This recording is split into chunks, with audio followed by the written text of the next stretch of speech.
ಕುಡಿಯುತ್ತಿದ್ದ ಮದ್ದೂರು ಈಗ ಸೈಲೆಂಟ್ ಆಗಿದೆಯಂತೆ. ಅಂದ್ರೆ ಸಹಜ ಸ್ಥಿತಿಯತ್ತ ಮದ್ದೂರು ನಿಧಾನಗತಿಯಲ್ಲಿ ಸಾಗ್ತಾ ಇದೆ ಅನ್ನೋದ್ರ ಬಗ್ಗೆ ಡೀಟೇಲ್ ಸಿಗ್ತಾ ಇದೆ.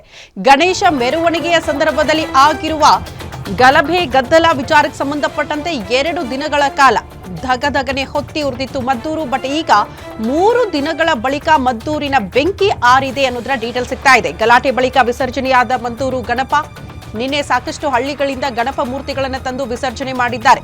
ಆ ಮೂಲಕ ಸಹಜ ಸ್ಥಿತಿಯತ್ತ ಮಂಡ್ಯದ ಮದ್ದೂರು ಮರಳುತ್ತಾ ಇದೆ. ಎಂದಿನಂತೆ ವ್ಯಾಪಾರ ವಹಿವಾಟಾಗ್ತಾ ಇದೆ. ಜನ ಆರಾಮಾಗಿ ಓಡಾಡ್ತಿದ್ದಾರೆ. ಮಸೀದಿ ದರ್ಗಾ ಬಳಿ ಖಾಕಿ ಭದ್ರತೆಯನ್ನ ಹೆಚ್ಚು ಮಾಡಲಾಗಿದೆ. ಯಾವುದೇ ರೀತಿಯ ಅಹಿತಕರ ಘಟನೆಗಳು ಮತ್ತೆ ಮರುಕಳಿಸಬಾರದು ಅಂತ ಪಟ್ಟಣದಲ್ಲಿ ಹಲವು ಗಣಪತಿ ಮೂರ್ತಿಗಳ ವಿಸರ್ಜನೆ ಆಗಿದೆ. ಹಾಗಾಗಿ ಮುನ್ನೆಚ್ಚರಿಕಾ ಕ್ರಮವಾಗಿ ಈಗಲೂ ಕೂಡ ಪೊಲೀಸರು ಸರ್ಪಗಾವಲನ್ನ ಹಾಕಿದ್ದಾರೆ ಮದ್ದೂರಿನಾದ್ಯಂತ.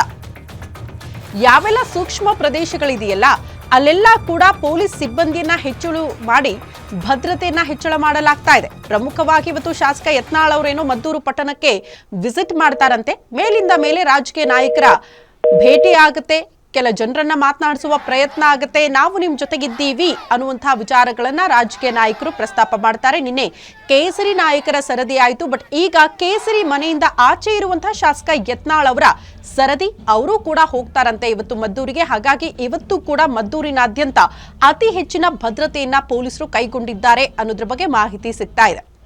ಪ್ರಮುಖವಾಗಿ ಈ ಮಸೀದಿಯ ಮುಂಭಾಗದಲ್ಲಿ ಆಗಿರುವ ಗಲಾಟೆ ವಿಚಾರಕ್ಕೆ ಸಂಬಂಧಪಟ್ಟಂತೆ ಆ ಭಾಗದಲ್ಲಿ ಅತಿ ಹೆಚ್ಚಿನ ಭದ್ರತೆಯನ್ನ ಮಾಡಿಕೊಂಡಿದ್ದಾರೆ. ಮೋಸ್ಟ್ಲಿ ಇವತ್ತು ನಾಳೆ ಅದೇ ರೀತಿ ಭದ್ರತೆ ಮುಂದುವರಿಯುತ್ತೆ. ಕಾರಣ ಇನ್ನೂ ಹಲವಾರು ಗಣೇಶ ಮೂರ್ತಿಗಳ ವಿಸರ್ಜನೆ ಕಾರ್ಯ ಆಗಬೇಕಂತೆ ಆ ಭಾಗದಲ್ಲಿ.